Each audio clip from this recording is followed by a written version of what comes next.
호세아 11장 함께 읽겠습니다.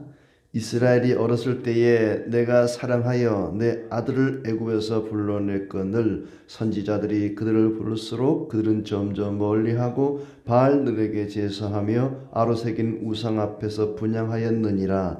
그러나 내가 에브라임에게 걸음을 가르치고 내 팔로 안았음에도 내가 그들을 고치는 줄을 그들은 알지 못하였도다.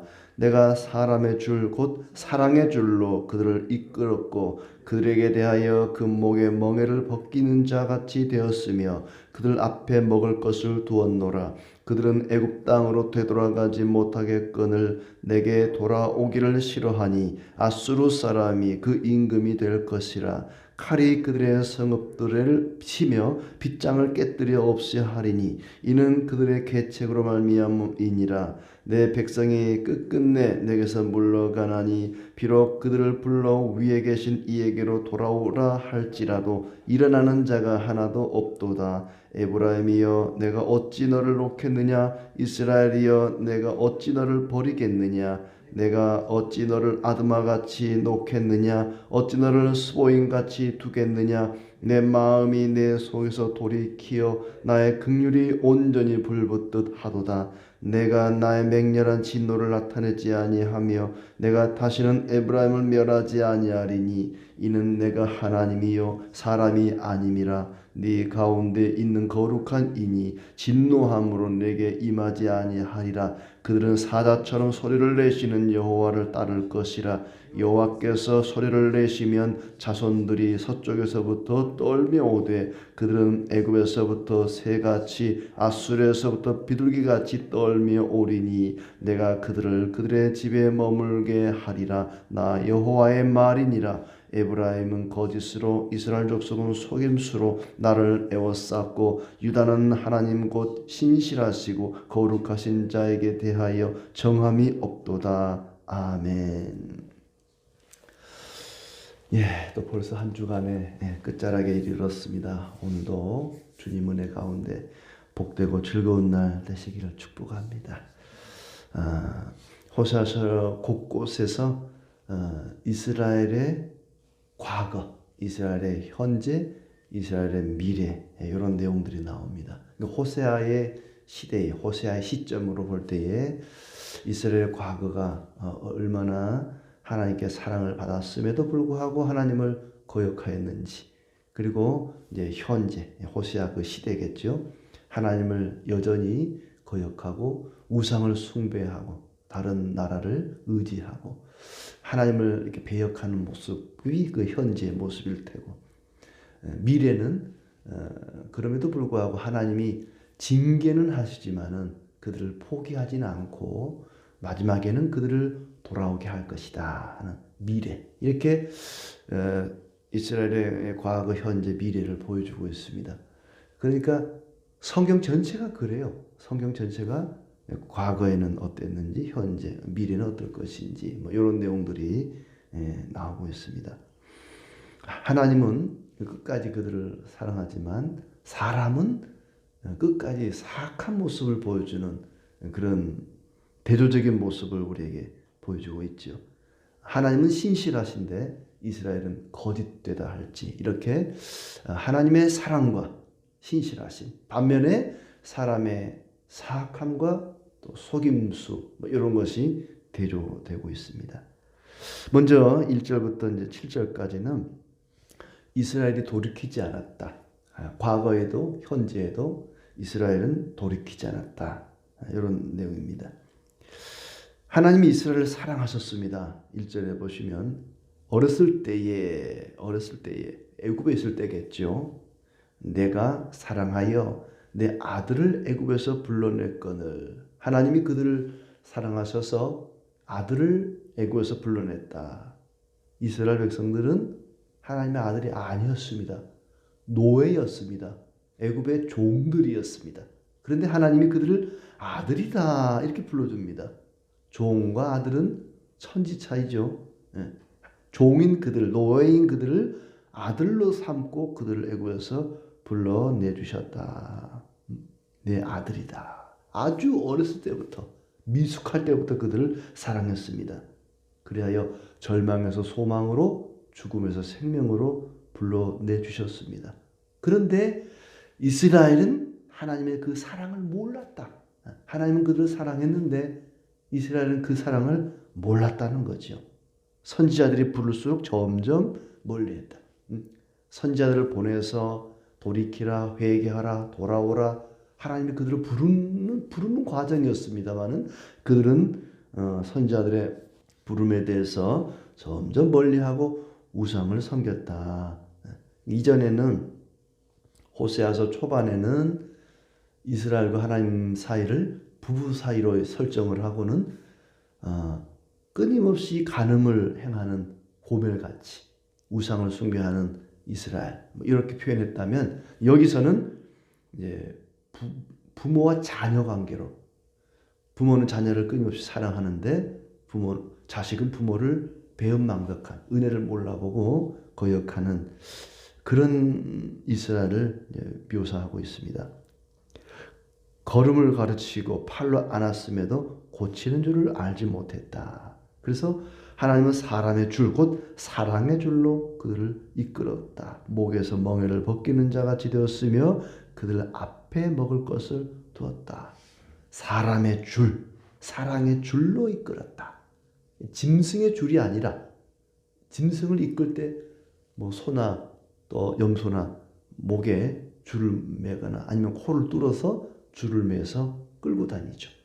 짐승을 매는 줄이 아니라 사람의 줄, 곧 사랑의 줄로 그들을 이끌었다.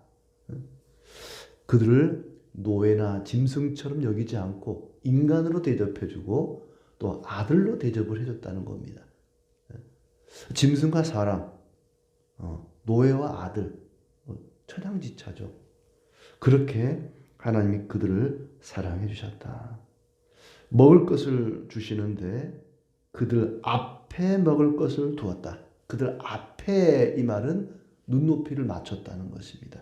하나님께서 허리를 숙이고 무릎을 꿇고 부모가 자녀를 키우듯이 모든 것을 아끼지 않고 그들을 사랑해 주셨습니다. 그렇지만 하나님께로 돌이키기를 싫어했죠. 점점 더 멀어져 갔습니다. 그러자 아수르 사람이 그 임금이 될 것이다. 5절에 아수르 사람이 그들의 임금이 될 것이다. 하나님을 임금으로 인정하지 않으니까 그럼 아수르 왕이 너희들의 임금이 되게 해줄게. 하나님을 왕으로 인정하지 않으니 아수르 왕이 그들의 임금이 될 것이다. 그들의 계책으로 말미암아 칼이 그들을 칠 것이다. 칼이 친다. 철저하게 그들이 무너질 것을 말씀하고 있습니다. 또 7절은 끝끝내 하나님으로부터 멀어지게 될 것이다. 하나님께 돌아오려고 일어나는 자가 하나도 없도다. 이전에 그들을 가리켜 말 안 듣는 암소 같다. 아주 고집스러운 암소 같다는 표현이 딱 어울립니다. 아주 완강한 전혀 돌이킬 의향이 없는 한 사람도 하나님께로 돌아서려고 하는 사람이 없었다. 이렇게 이스라엘은 하나님께로부터 점점 멀어져 가고 돌이키려 하지 않고 하나님을 거역했다. 그것이 이스라엘의 과거고 현재입니다. 호세아 시대도 역시 마찬가지였습니다. 그러나 하나님은 그들을 버리지 않겠다는 것이 8절부터 12절까지 나오고 있습니다. 8절에 보시면 에브라임이여, 에브라임은 이스라엘 가리키는 거죠. 내가 어찌 너를 놓겠느냐, 이스라엘이여 내가 어찌 너를 버리겠느냐, 내가 어찌 너를 아드마같이 놓겠느냐, 어찌 너를 스보임같이 두겠느냐. 내 마음이 내 속에서 돌이켜 나의 긍휼이 온전히 불붙듯 하도다. 11장의 핵심이 되는 요절입니다. 어찌 네 번이나 어찌하여 내가 어찌 너를 버리겠느냐, 어찌 너를 멸하겠느냐, 어찌 너를 내버리겠느냐, 어떻게 그럴 수 있겠느냐. 아무리 네가 나를 배반하고 거역하고 떠나갔어도 네가 나에게 돌이키지 않는다 할지라도 어찌 내가 너를 버리겠느냐. 아무리 자식이 못된 짓을 하고 부모를 대적하고 폐륜을 저지른다 할지라도 부모는 자식을 버리지 못합니다. 버릴 수가 없습니다. 내가 어찌 너를 버리겠느냐. 네가 아무리 나에게 칼을 겨눈다 할지라도 어찌 내가 너를 버리겠느냐. 마치 압살롬이 아버지 다윗에게 칼을 겨누어도 끝까지 그 아들을 사랑하잖아요. 압살롬아, 압살롬아, 내 아들 압살롬아, 차라리 내가 죽었더라면 더 좋았을 것을. 부하들에게 제발 내 아들 압살롬은 좀 살려주시오. 전쟁에 나가더라도 압살롬은 죽이지 마시오. 반란을 일으키고 자기를 내쫓고 죽이려고 덤벼드는데도 아버지는 자식을 버릴 수가 없습니다. 어찌 내가 너를 버리겠느냐. 어찌 너를 놓겠느냐. 아드마같이 소돔같이 아드마나 이 스보임은 소돔과 고모라가 멸망할 때 같이 망했던 아주 패역한 그런 도시입니다. 크게 심판을 당했던 도성들이죠. 하나님께서 그들을 엄중하게 심판하시되 엄중한 심판을 내리지는 않겠다. 하나님이 그들을 책망하시더라도 이렇게 아드마나 스보임 같이 어마어마한 완전히 멸망하는 그런 일은 없을 것이다. 어찌 너를 버리겠느냐? 어찌 아드마같이 어찌 스보임같이 그렇게 버릴 수 있겠느냐? 그러면서 하시는 말씀이 내 마음이 내 속에서 돌이키어 나의 긍휼이 온전히 불붙듯 하도다. 이게 제일 핵심입니다. 내 마음이 내 속에서 돌이키어 하나님의 마음을 돌이켰다는 겁니다. 심판을 내리려고 했던 그 마음을 돌이켜서 버리지 않겠다. 그러니까 이스라엘이 돌이키지 않으니까 하나님이 마음을 돌이켰습니다. 기가 막힌 얘기죠. 아무리 그들에게 돌아와라, 회개하라, 돌이키라 말해도 돌이키질 않습니다. 그러니까 하나님께서 그럼 내 마음을 돌이킬게. 자식이 아무리 얘기를 해도 말을 안 들어요.